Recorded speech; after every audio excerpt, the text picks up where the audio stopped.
Imagine booking a cruise today, thinking you know exactly what to expect: the food, the prices, the ports, the perks. But when 2026 arrives, you step on the ship and suddenly everything feels different. The rules you were used to? Changed. The perks you loved? Modified. The prices you trusted? Higher. And the all-inclusive cruise you thought you paid for doesn't feel all-inclusive anymore. Cruise lines are not just updating menus or adding new water slides. They're making deep, structural changes that affect how much you pay, what perks you get, where your ship can go, and even how your loyalty status is calculated. Some of these changes might surprise you in a good way, but a few might make you rethink your entire cruise plan. 2026 is shaping up to be one of the biggest reset years the cruise industry has ever seen. And if you don't know what's coming, you could end up paying more, getting less, or feeling completely confused about policies that used to be simple. So in this video, I'm breaking down all the major cruise changes coming in 2026. Not rumors, not guesses, real changes that will impact millions of cruisers. We're talking about loyalty programs being rewritten, new fees quietly being added, all-inclusive perks disappearing, private islands becoming pay-to-enter zones, tourist taxes getting out of control, environmental rules changing ports overnight. I'm going to explain each update in the simplest way possible, so you know exactly what to expect before you book your next cruise. Let's start with the one thing that affects every cruiser, no matter what ship you sail: your loyalty status. And trust me, some of you are going to be very happy, while others are going to be very angry. Before continuing with the video, if you haven't subscribed yet, please take a moment to like the video and subscribe to Cruise Currents. It really encourages us to make more cruise content for you. Number 1. Loyalty programs are being completely rewritten. Let's start with a change that affects millions of loyal cruisers, something that can completely shift how you earn perks, discounts, early boarding, and even those fancy loyalty pins people love showing off. Because in 2026, loyalty programs aren't just getting updates. They're being rebuilt from the ground up. Some cruise lines are giving cruisers more freedom than ever before. Others are tightening their rules, and some longtime guests feel betrayed. Let me break it down in a way that makes sense. Royal Caribbean Group. The good news first. If you sail Royal Caribbean, Celebrity Cruises, or Silversea, 2026 is bringing a change that is honestly pretty refreshing. They're launching something completely new: Points Choice. And here's what it means. You can sail any of their 3 brands, Royal, Celebrity, Silversea, and choose which loyalty program you want your points to go into. Think about how huge that is. If you're a Diamond member on Royal Caribbean and you take a Celebrity cruise, you can still earn points toward your Royal status. If you usually sail Celebrity but want to try Royal, you don't lose progress. This change actually helps cruisers instead of limiting them. It's flexible. It's simple. It finally feels like a loyalty program that understands that people like to try different ships. Now, of course, there's one detail. Only cruises booked after the launch date in 2026 will count. Your older bookings won't qualify. But still, this is one of the most positive loyalty updates we've seen in years. Carnival Cruise Line, the controversial one. Now let's switch to a change that, well, has not made cruisers very happy. Carnival is replacing its long-running VFP program. It's been around forever. People have built memories, status, and pride through it. But on June 1st, 2026, it's being replaced with something new: Carnival Rewards. And here's the part that has sparked arguments all over the cruise community. Your loyalty status will no longer be based on how many nights you've sailed. Instead, it'll be based on how much you spend. Yes, your fare plus your onboard spending. That means shorter cruises, harder to earn status. Budget-friendly travelers, harder to move up. People who don't buy drink packages or excursions, you're now at a disadvantage. Many cruisers are calling it a pay-to-play system. Now Carnival did try to calm things down by offering one big concession. White Medium Star. If you reach Diamond before June 2026, you'll keep lifetime Diamond status. White Medium Star and current Platinum and Diamond members will keep their status at launch. But even with that promise, a lot of longtime Carnival fans are upset. Some say they're switching cruise lines entirely. And here's the interesting part. Many cruise watchers believe other lines are quietly watching this. If Carnival's revenue jumps because of this model, don't be surprised if other cruise lines follow. Loyalty programs might slowly change from rewarding your time to rewarding your spending. And that brings us to something that ties directly into this. More fees, more charges, more little surprises that add up fast. Let's get into those next. Number 2, the rise of new fees and service cutbacks. Now let's talk about the part that almost every cruiser can relate to. Those small fees that keep popping up out of nowhere. Because in 2026, cruise lines are getting very creative with the way they charge us. Some fees are tiny, some feel unnecessary, and some honestly just feel sneaky. But all of them add up. Let's break down the biggest changes you'll notice, whether you sail Norwegian, Royal, MSC, or Carnival. Norwegian's $5 entree fee, the most talked about change. One of the biggest shockers comes from Norwegian Cruise Line. They're now charging $5 for an extra entree in the main dining room. Now, why is this a big deal? Well, for decades, one of the joys of cruising was simple. If you didn't like your dinner, you could just order another one, or even try 2 different meals. But with this new rule, first entree equals included. Second entree equals $5. Desserts? Free. Appetizers? Free. Soups and salads? Free. So the charge only applies to main dishes. Now Norwegian says this is to reduce food waste. But many cruisers think it's just another way to nickel and dime guests.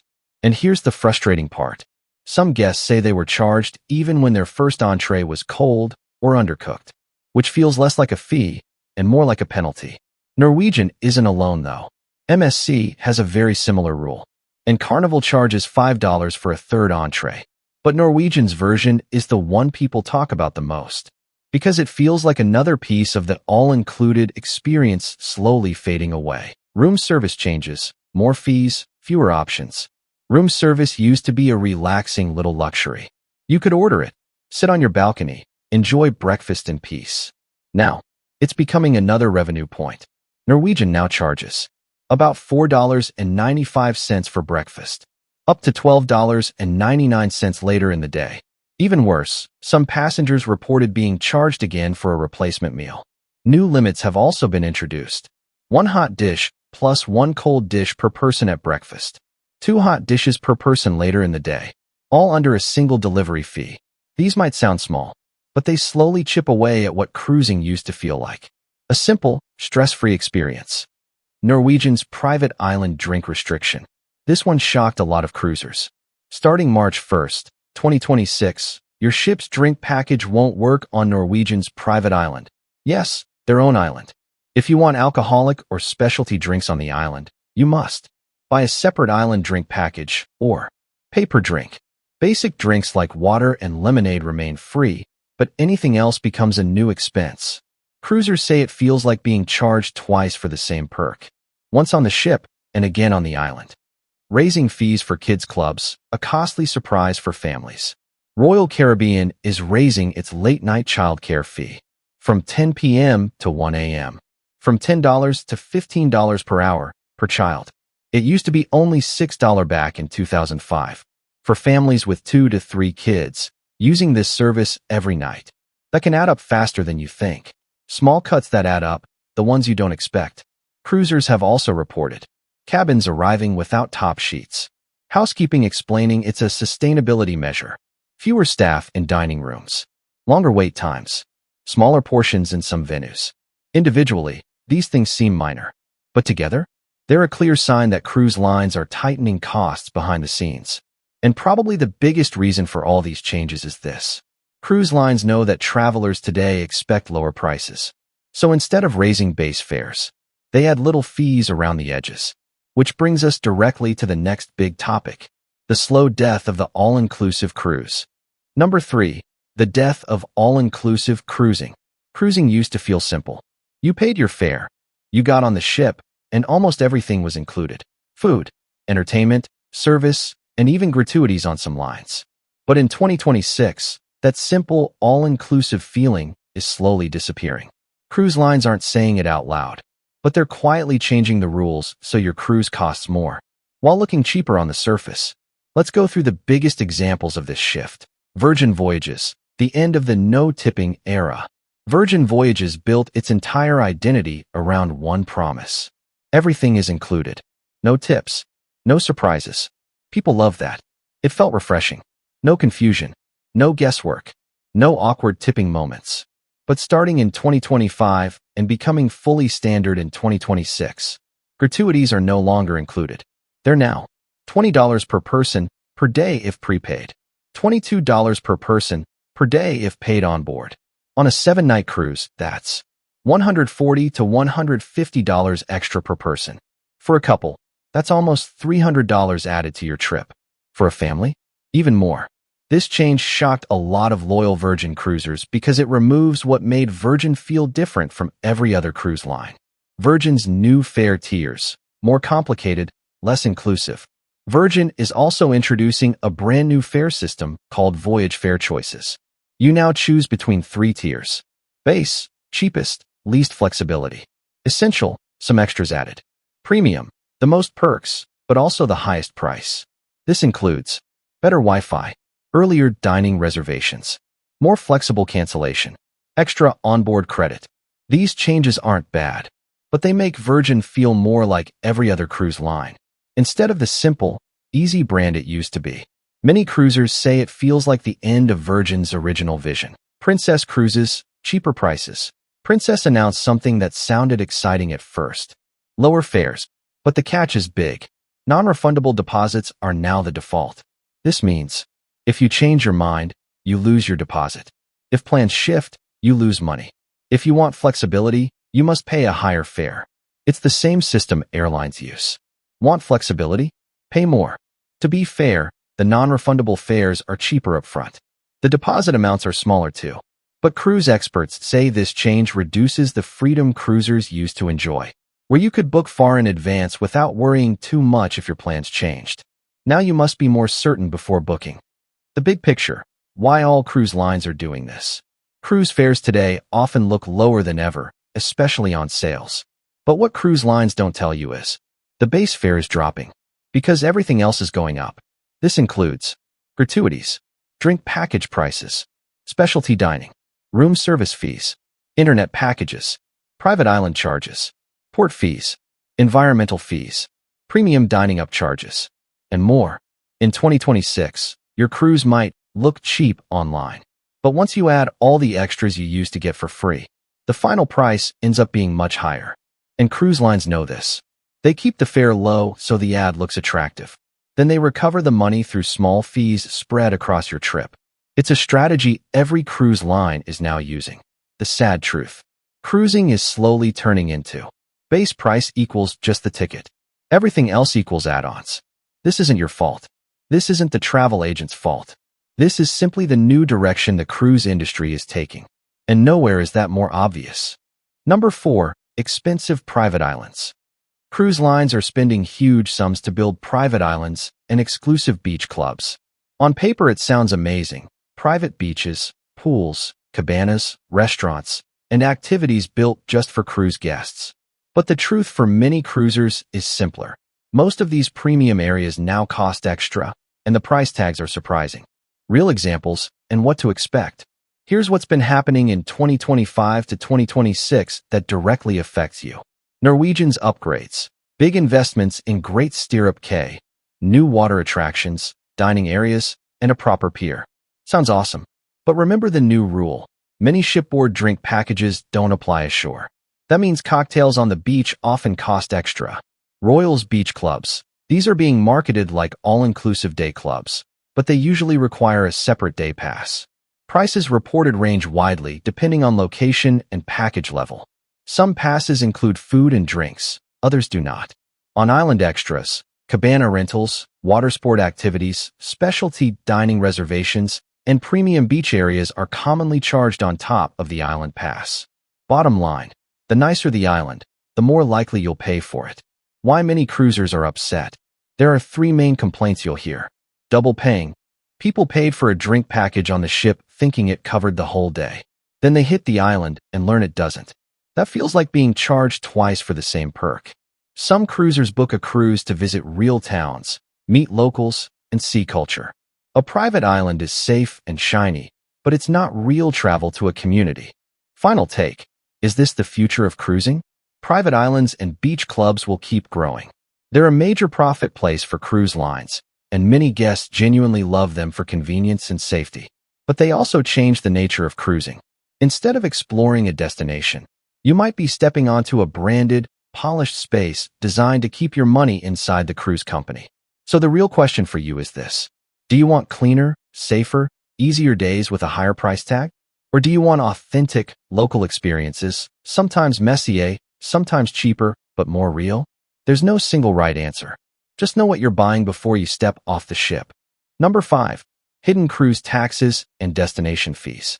This is one of the parts that sneaks up on people the most. You book a cruise thinking you know the price. Then, later, you see a final bill that's much higher. Often the reason is taxes and destination fees that weren't obvious at booking time. In 2026, more ports and destinations are adding or raising taxes aimed at tourists, and cruise passengers are paying the cost. These are real charges. They aren't optional, and they are getting bigger in places many of us want to visit. Let's walk through the big ones, how they are applied, and what you can do to avoid getting surprised. Hawaii's big new cruise tax, January 1st, 2026. This is the headline everyone's talking about. Hawaii introduced a new tax that hits cruise passengers starting January 1st, 2026. The tax is roughly 14% on the portion of your fare for the days your ship is in Hawaiian ports. That means if part of your cruise fare covers days in Hawaii, that portion can be taxed, and that tax can add dozens or even hundreds of dollars per person depending on your itinerary and fare. Some cruisers reported the tax added hundreds of dollars to their trip after booking. Because it's calculated on the fare portion for the Hawaiian days, longer time in port or higher value itineraries will see a bigger tax. The cruise industry pushed back loudly. The trade group representing cruise lines filed legal challenges, arguing the tax is unfair under maritime rules. But until a court changes that, the tax can be added to passengers' bills, and it's a cost you should plan for. Hawaii grabbed the headlines, but many other places are quietly raising charges too. Individually, these fees might look small, $5 here, $10 there, but they stack fast when you call them up across ports. Mexico, a non-resident tourism tax introduced in 2025, is increasing in 2026. In many ports, the tax is moving from $5 to $10 per person. That's per port visit, not per cruise. Greece keeps charging a cruise visitor tax that varies by season, around €20 in summer and about €4 in low season per port. If your itinerary hits multiple Greek ports, these fees multiply. Amsterdam, day tourist fees for cruise visitors are now in the €11 to €14 range, depending on the day and the port's rules. U.S. Virgin Islands, port fees are increasing by roughly $3 per passenger in some cases. These are the kinds of charges that are often slipped into your taxes and port charges line at checkout. You might not see them until you get the final invoice or your onboard folio near the end of the cruise. Don't let taxes surprise you. Hidden cruise taxes and destination fees are one of the biggest reasons a supposedly cheap cruise can suddenly become expensive. They are growing in 2026, and they show no signs of stopping. So be smart. Read the booking paperwork. Add a port fee buffer to your budget. Ask questions before you pay. Do this, and you'll be far less likely to face a nasty surprise at the end of your cruise. Number 6. Environmental rules that change your itinerary. Now let's talk about something that almost every cruiser agrees on: protecting the oceans and the destinations we love.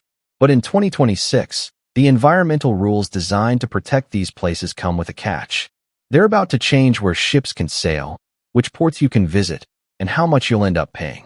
These changes are huge, and many people don't even hear about them until their itinerary suddenly changes, or their cruise fare goes up with a new fuel charge or environmental fee. Let's break it down in a simple way.